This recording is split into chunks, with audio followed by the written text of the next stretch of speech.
I've been in the CPO for over 30 years. So the great thing is that every year it changes. I think that within the musician community in this orchestra, things are happier than almost any other orchestra that I've ever heard about even.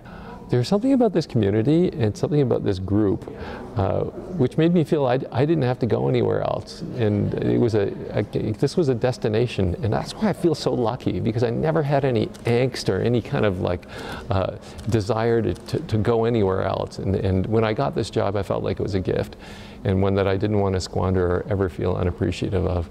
So I never took another audition for another orchestra. I loved working with the team. I loved elaborating project, having artistic ideas and building a team and working together.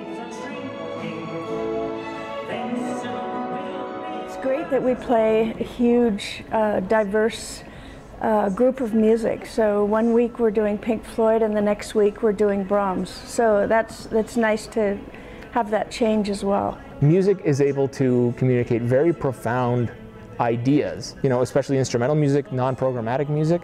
It's so abstract that it kind of brushes away all the, you know, all the stuff and gets right to the heart of the matter.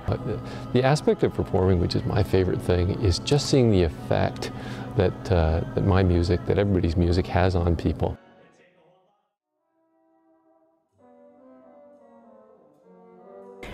One of the programs that I do is Saturday morning at the Symphony. We wanted to give them a behind-the-scenes look at how the orchestra works. They get to meet the musicians, and that's a huge part of it. To see that everybody has a personality, we're not just bodies playing instruments. And the musicians are really into it. They love to... The one thing about us in the orchestra is that even though I can't imagine how somebody could love the trombone, they do, and I love the violin, and it's great for us to be able to share, you know, our passion with the audience, and for the audience to see how important this is, you know, to us. The CPO has a great outreach and education program, and I have done conducting clinics at Western Canada High School, and I think this is fantastic to be able to share, you know, your knowledge and your love for classical music with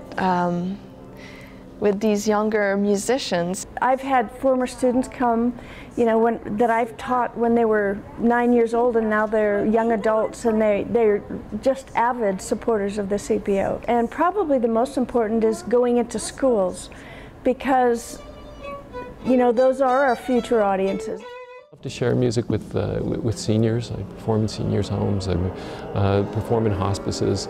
A project I had going on for a while was to go to one of the hospices here in town, and to going from room to room and singing for people who were in their last days, last hours.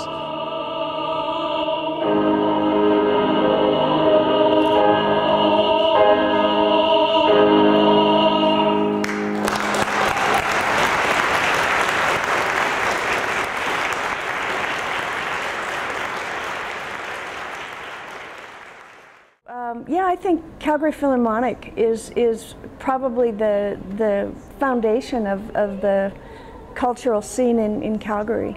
The opera, we play for the opera, we play for the ballet, so we're a huge force in music.